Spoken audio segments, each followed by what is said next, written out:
Este indivíduo acaba de traduzir as palavras do especialista forense sobre os extraterrestres durante as audiências mexicanas sobre OVNIs. Antes de prosseguirmos, é crucial destacar as qualificações desse homem. Seu nome é José de Jesus Salque Benítez, e ele detém o posto de tenente-comandante.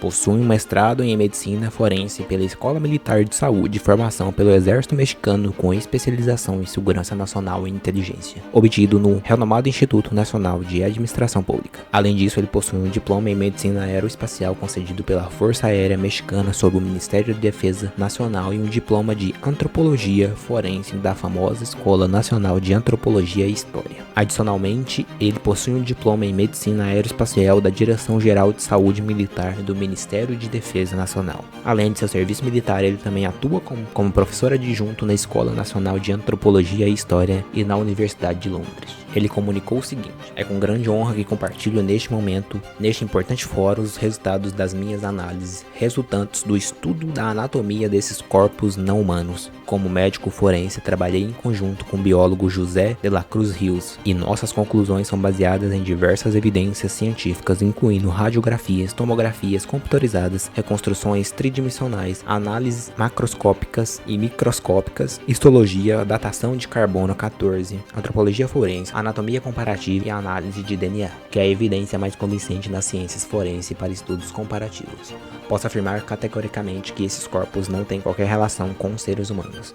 Para ilustrar meu ponto, começarei descrevendo as imagens que veremos a seguir. Esses corpos têm cerca de 60 centímetros de comprimento e estão cobertos por uma substância branca conforme observado por meio de microscopia eletrônica. Identificamos que se trata de pó de diatomacias que possibilita a dissecação dos corpos, impedindo a proliferação de bactérias, fungos e fauna. A presença desse pó permite a conservação natural desses corpos ao longo do tempo e conseguimos determinar sua idade média de aproximadamente 1000 anos por meio do teste de carbono 14. Isso faz do local onde esses corpos forem encontrados um lugar ideal para a sua conservação e preservação por parte de quem os depositou no Peru. No que diz respeito à anatomia, observamos que eles possuem uma estrutura similar à dos humanos, composta por cabeça, tronco, abdômen e membros com mãos e pés. A estrutura óssea de todo o esqueleto apresenta uma notável harmonia e compatibilidade entre as articulações, cada osso se encaixa perfeitamente no seguinte, e notamos também o desgaste devido à biomecânica própria desses espécimes.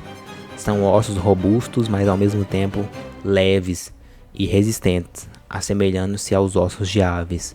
A cabeça é particularmente interessante, pois é desproporcionalmente grande em relação ao corpo. No entanto, trata-se de um crânio pneumático, que possui espaços que o tornam leve, porém rígido e resistente, com uma ampla cavidade intraquiana, indicando que era destinada a abrigar um cérebro ou material neurológico de grande tamanho. Além disso, notamos que as órbitas oculares são excepcionalmente grandes, o que sugeria uma visão bastante ampla para essa espécie. As narinas são pequenas e a cavidade oral, devido à articulação da mandíbula e à ausência de dentes, indica que a alimentação ocorria por ingestão e não por mastigação. O pescoço é uma estrutura longa que conecta a cabeça ao crânio na sua metade, o que é uma característica rara e distintiva.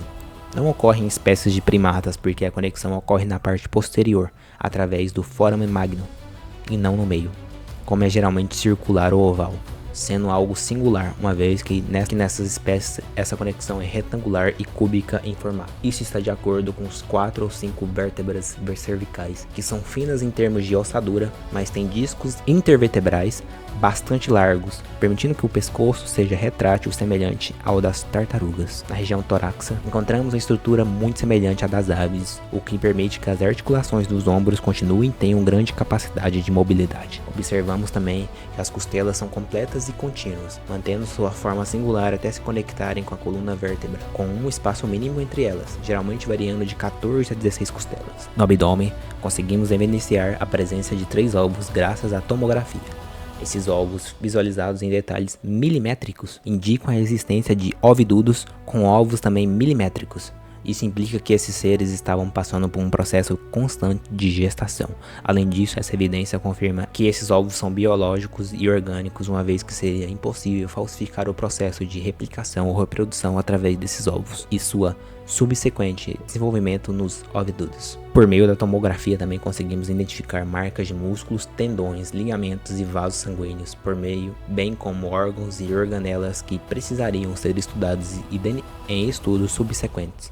Quando se trata de extremidades, vale destacar que há uma harmonia e uma conformidade perfeita entre as articulações e o desgaste resultante da biomecânica dos espécimes, que terminam em mãos e pés com 5 falanges em cada um. Isso lhes permitiria não usar o polegar como fazemos, mas em vez disso usar 3 dedos para segurar objetos, uma característica notável e intrigante. Características notáveis. Essas particularidades merecem destaque, pois esses seres não apresentam ossos carpais e tarsais. Suas falanges estão diretamente ligadas aos ossos do braço e do antebraço. Essas falanges terminam em uma espécie de leito para as unhas, e ao examinar sob microscópios identificamos impressões digitais. Replicar esse padrão seria uma tarefa impossível. As impressões digitais são especialmente intrigantes, visto que a maioria das espécies nesse planeta deixa pegadas profundas ou de formato circular, enquanto as impressões digitais desses seres são perfeitamente lineares e horizontais. Uma peculiaridade adicional é a presença de implantes metálicos em alguns desses corpos, que estão firmemente integrados na pele e próximos à superfície, resultando em uma fusão biofuncional notável. Esses implantes consistem em uma liga metálica composta por diversos elementos, com destaque para o ósmio e o cádmio, atualmente usados em comunicações via satélite. Por último, mas não menos importante, gostaria de salientar que após a análise de DNA, comparando com mais de 1 milhão de espécies registradas, identificamos uma diferença significativa em relação ao que é conhecido. Esses estudos foram conduzidos em várias instituições de alto renome, tanto em âmbito nacional quanto internacional, e os resultados evidenciaram que 70% do material genético coincide com o que já é conhecido, mas há uma diferença de 30%. Para se ter uma noção comparativa, a diferença genética entre seres humanos e primatas é inferior a 5%, e quando comparado a bactérias, essa diferença é inferior a 15%. Isso nos sugere que a diferença encontrada superior a 30% está completamente fora dos padrões esperados e do que atualmente é conhecido pela humanidade. Esses estudos e seus resultados estão publicados e disponíveis para análise e continuação por qualquer interessado. Estamos abertos à comunidade científica e ao mundo, cientes de que ainda há muito a ser descoberto e compreendido. Unindo esforços para definir que enfrentamos e até onde podemos chegar com o resultado da colaboração em estudo científico e acadêmico, em conclusão, com base em tudo que foi mencionado, podemos afirmar que esses corpos pertencem a uma espécie de não humana que apresenta diferenças irrefutáveis em relação ao que é descrito na biologia. Não há nenhum predecessor comum ou rastreável à sua descida e evolução ainda não foram descritas. Posso afirmar então que esses corpos são 100% reais, orgânicos e biológicos, testemunhando que em algum momento tiveram vida. Eles constituem evidências irrefutáveis por si mesmas. Estamos diante do paradigma de descrever uma nova espécie ou da oportunidade de aceitar que houve contato com outras entidades não humanas que foram mencionadas e apontadas no passado em diversas culturas ao redor do mundo, como no Peru, Egito e México, onde hoje podemos considerar a possibilidade de sua existência entre nós. Muito obrigado. E agora, o que você acha deste interessante relatório? Não deixe de compartilhar suas perguntas e respostas na seção de comentários abaixo e nos ajude a crescer esta comunidade enquanto trabalhamos para desvendar esses mistérios inexplicados pelo mundo. Obrigado e até mais.